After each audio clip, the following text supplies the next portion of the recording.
pessoal, sejam bem-vindos ao nosso programa Depois da Vírgula. Essa é a nossa terceira edição e nesta edição estaremos continuando a discutir o que a gente chama de principal proposta do primeiro semestre do primeiro ano de governo do presidente Jair Messias Bolsonaro, que é a proposta que trata da Previdência Social.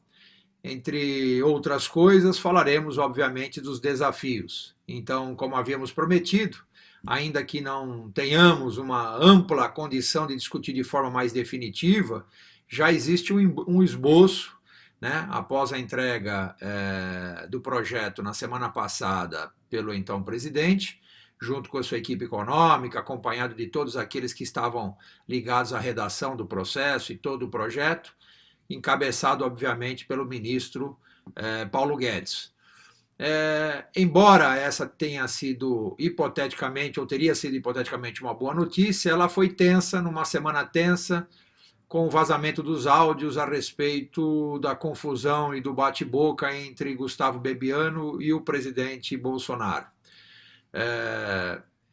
A gente tem que tomar um pouco de cuidado, e aqui talvez eu vá dedicar alguns segundinhos em cima disso, até porque o presidente da República, atual presidente da República, se valeu na sua campanha, principalmente na parte derradeira, da rede social. E agora ele está encontrando dificuldades para lidar com as repercussões em rede social.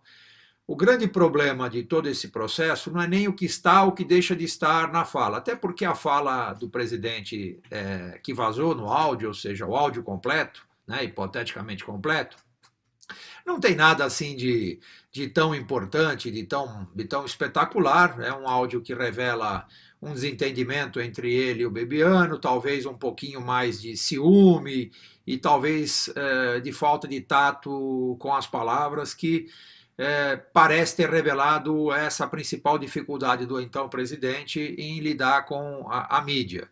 O grande problema disso é que a gente precisa entender, principalmente a equipe do Palácio do Planalto, fundamentalmente o presidente da República tem que ter um pouquinho mais de cuidado com a rede social, é que não existe fórum privado, como foi apresentado pelo porta-voz, né?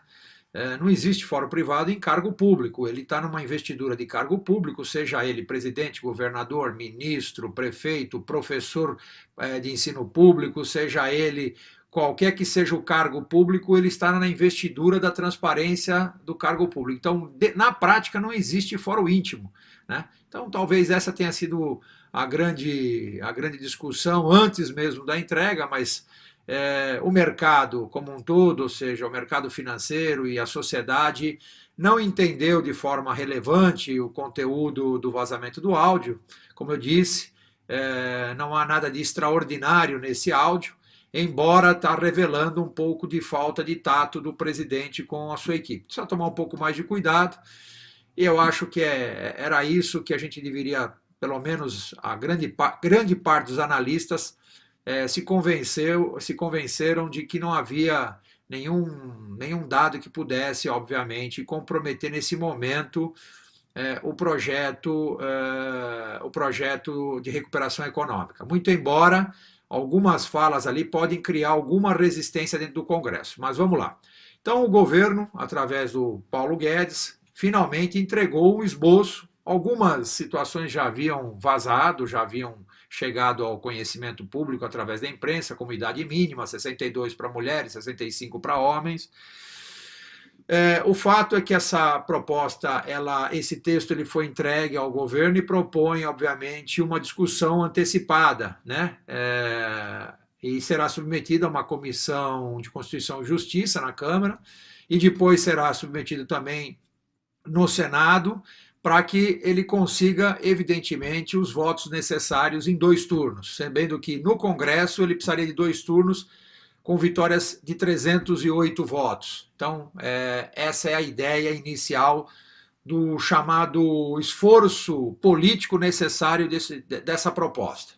Bom, o que vem a ser a Previdência, então, o que vem discutir essa tal falada reforma da Previdência? Bom, como já tínhamos dito, 62 para mulheres, 65 anos para homens, modificando o que tínhamos anteriormente. Passamos de 15 anos mínimo de contribuição para 20 anos, né?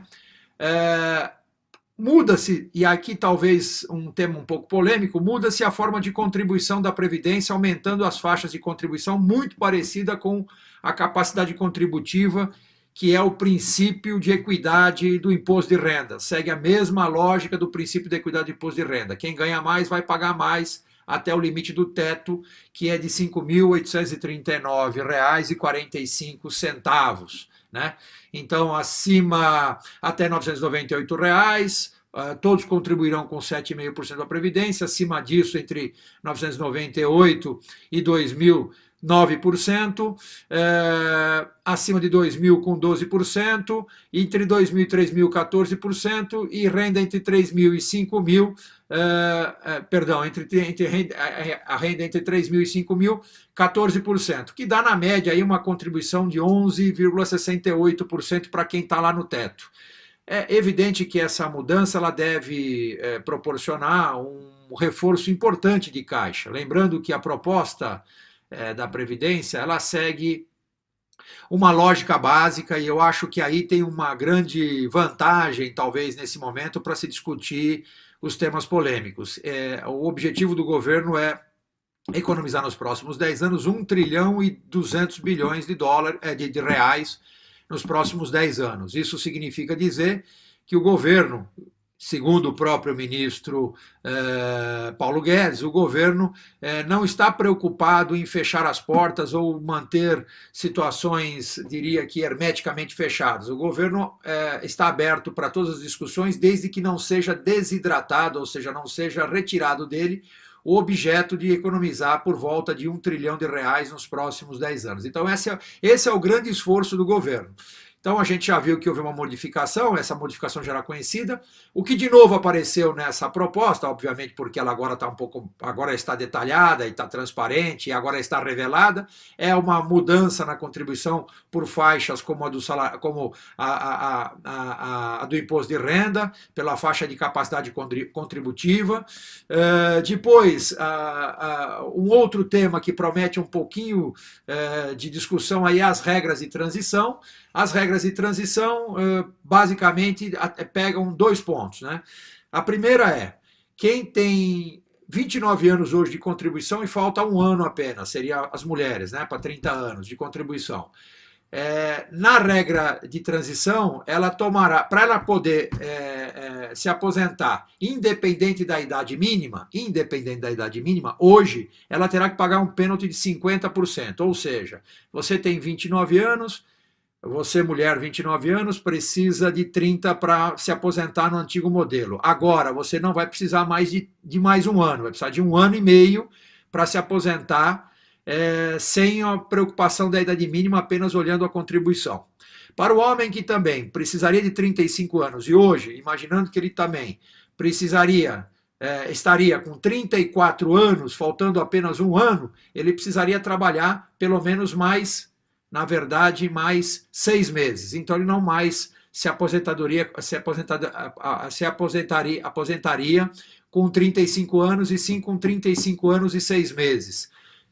A penalidade aí é a tal da regra de transição. Eu acho que aqui vai ter uma discussãozinha, embora eu acho que é uma discussão menor do que a que nós vamos encontrar na aposentadoria rural. O aposentado rural é aquele sujeito que não consegue comprovar nenhum vínculo. Então, normalmente, a grande massa de aposentados rurais estão se aposentando pela idade, que é 65 anos. A ideia do governo é puxar de 65 para 70 e criar o benefício da prestação continuada a partir de 60 anos, pagando R$ 400 para cada idoso a partir de 60 anos. E após só 70 anos, ele teria direito a um salário mínimo. Ou seja, há um pênalti de 5 anos aí na idade mínima de aposentadoria para a idade, ou seja, para quem não tem comprovação de contribuição e apenas pela idade, ou seja, sai da regra de 65, vai para a regra de 70 anos. O governo, para aliviar essa transição, criou o benefício da prestação continuada, pagando R$ 400 a partir de 60 anos até 70 anos, quando esse aposentado, que anteriormente só que anteriormente teria o direito com 65 anos, agora com 70, somente nesse momento ele passaria a ter o direito ao tal do salário mínimo. Então aí, em resumo, eu acho que nós temos aí uma mudança significativa, muito embora o problema está muito mais circunscrito, não na preocupação com o cidadão brasileiro, e sim com o curral eleitoral dos partidos que estão ligados a essa base, como o próprio PSL, partidos mais populistas, que têm presença maciça no Nordeste, e é o Nordeste um dos grandes atingidos, ou seja, no sertão nordestino, ou seja, aquele aposentado que não tinha nenhum vínculo e que se aposentou pela idade de 65 anos. Ele não vai poder mais se aposentar por 65 anos. Então, aí eu acho que reside uma polêmica maior do que aquela regra de transição da mulher que tinha 29 para 30 anos, que vai ter que trabalhar talvez vai ter que trabalhar mais 6 meses, talvez porque isso é uma proposta que está em trâmite e ainda não está aprovada. E o homem que tinha 34 anos e precisaria mais um ano, não vai precisar mais um ano, vai precisar mais um ano e meio, porque a penalidade é 50%, ele teria que contribuir por 35 anos e meio. Em ambos os exemplos, tanto de 29 com 30, com 34, são exemplos daqueles que utilizam o fator previdenciário e não tem o limite da idade mínima. Essa idade mínima que nós estamos vendo agora, que vai ser de 62 para mulheres e 65 para homens, ok? Então essa é talvez, na minha opinião, uma das chamadas cascas de banana que o governo vai ter que trabalhar aí. As aposentadorias para agentes públicos, paramilitares, também vai sofrer uma alteração importante que não era exatamente o que se esperava antes no modelo lá proposto lá pelo governo Temer, né? Então a contribuição dos militares passará de 30 para 35 anos, apesar de um projeto de lei específico que existe no regime de Forças Armadas, eles terão, obviamente, que se enquadrar com isso, ou seja, é também uma modificação no processo dos regimes de contribuição especial, dos regimes especiais, ok? Também vai ter uma pequena mudança, quer dizer, não tão pequena, essa talvez também seja outra parte polêmica, que a contribuição de alíquota dos militares hoje em 7,5 passaria para 10,5. Né? E o regime de capitalização que passará a partir da nova reforma, ou seja, não tem ninguém no regime anterior que possa haver transição ou alguma comparação, então seria isso. O que nós temos como resumo de tudo que eu falei aqui? Bom, primeiro porque isso ainda não está aprovado, isso não vai tramitar nas comissões de justiça, tanto no Senado quanto na Câmara de Deputados. Na Câmara de Deputados nós precisamos de 308 votos, no Senado mais de 49 votos. Eu acredito que, tanto numa casa quanto na outra, o governo não terá problemas de aprovação. Muito embora, penso eu, haverá uma desidratação desse tal de 1 trilhão e 200 bilhões. Não sei se ficará abaixo de 1 trilhão, que não é desejável nem pelo mercado, que gostou do número, e nem tampouco pelo governo. Há um outro aspecto que se chama o prazo efetivo de aprovação da reforma da Previdência. O Onyx Lorenzoni, né, que é o ministro-chefe da Casa Civil, está com uma expectativa positiva, ainda que para alguns que vão ouvir essa data agora vai significar um longo tempo, mas não é um longo tempo, tem que haver uma discussão com a sociedade. A previsão do Onyx Lorenzoni é que esta proposta esteja aprovada em meados de julho. Então nós teremos aí longos 4 meses de discussão, embora, como eu já disse, é uma proposta que deverá entrar em vigor a partir de 2020, não em 2019, 2020. Então será a partir, muito provavelmente, de janeiro de 2020. O que eu quero colocar embora isso seja uma verdade, aqueles que continuam naquela faixa de transição vão ser penalizados, não vão escapar. Só vai escapar aqueles que estão efetivamente aposentados, já com o direito adquirido, ou aqueles que estão dentro do regime de publicação, que seria até dezembro, como não foi publicado ou não seria publicado, eles estariam livres, obviamente, dessa mudança e dessa penalidade. Então, aqui nós temos um esboço. A opinião geral do mercado mostra que no final dos pregões da sexta-feira o mercado tinha avançado, ou seja, a Bolsa teve uma semana positiva, ainda que teve uma alternância de altos e baixos. O dólar teve uma semana também de queda. o cenário, de alguma forma, ficou mais tranquilo com a entrega e com o conhecimento do corpo da proposta. Bom, não menos importante que isso, eu gostaria também de tocar num outro assunto que também é outro problema, é outro desafio, que é o desemprego. O IBGE divulgou uma queda do desemprego sutil, ainda na casa dos 11% alto, é um número bastante significativo, quase 13 milhões aí de 12 milhões e algumas centenas de milhares de brasileiros, ainda é um número muito importante, mas em particular a Rede Nossa São Paulo, na quinta-feira, divulgou dados que são muito alarmantes em relação ao desemprego na cidade de São Paulo. E, evidentemente, ela abriu um recorte interessante, que eu acho que é importante para a gente entender que os desafios do governo, seja no âmbito estadual, no âmbito municipal, ou mesmo no âmbito federal, é muito grande. Tanto na otimização do dinheiro público, na preservação do fluxo de renda para o pensionista lá no futuro, ou seja, para a preservação da aposentadoria das famílias brasileiras, como também a gente deve ter aí uma cruzada em relação a simplificação de impostos, mas uma coisa chamou muito a atenção na Rede Nossa São Paulo, foi a divulgação do desemprego na cidade de São Paulo para jovens que estão entre 16 e 24 anos. O número é alarmante. Entre 100 brasileiros, entre 100 paulistanos, existem 28 jovens que estão desempregados na cidade de São Paulo. Nós estamos falando isso na ordem de 412 mil jovens que não estão tendo acesso ao primeiro trabalho. Esse é um número muito importante, nós estamos falando em 28%, que está dentro de vários problemas, entre eles o problema da própria criminalidade.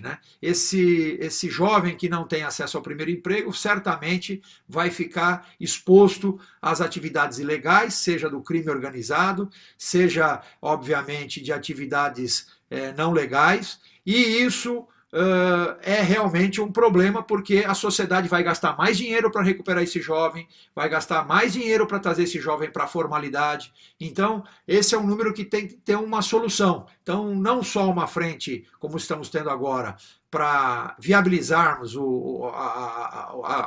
aos pensionistas e garantir que as futuras gerações tenham aposentadoria digna dos anos trabalhados, também garantir que nós tenhamos condições de empregabilidade, mas empregabilidade para o jovem. Isso é muito importante. E um outro dado muito importante é que boa parte desses jovens não tem sequer ensino técnico, o que mostra que nem todos têm acesso ao ensino. E, lembrando, nós temos uma grande taxa de evasão nas escolas públicas de São Paulo e nas escolas estatais. Quando eu falo escolas públicas e escolas estatais, lembramos que escola pública é toda aquela que você tem livre acesso. Escola estatal é aquela que passa por um processo de vestibular, seja nas universidades públicas, seja nas faculdades de tecnologia. Então, muito embora nós tenhamos um grande número de escolas de qualidade aqui no estado de São Paulo, nós temos um problema muito sério do primeiro emprego. Então, gente, esse foi nosso terceiro bate-papo. Espero que vocês tenham gostado. Volto a convidá-los, não esqueçam, se inscrevam no canal, vai estar aí no finalzinho do nosso vídeo, o nosso canal no YouTube. Espero recebê-los lá, a inscrição de vocês. Quero também agradecer as inúmeras inscrições que tivemos nesses últimos 20 dias, muita gente se inscrevendo em nosso canal. É uma satisfação estar conversando com você, que também é o espectador via LinkedIn ou via Facebook, através dos links que nós disponibilizamos. Então, sejam todos bem-vindos, espero que vocês gostem. Fiquem com Deus, até a próxima e esperamos poder estar discutindo assuntos de interesse nacional. Tchau, que Deus nos acompanhe, fique com Deus.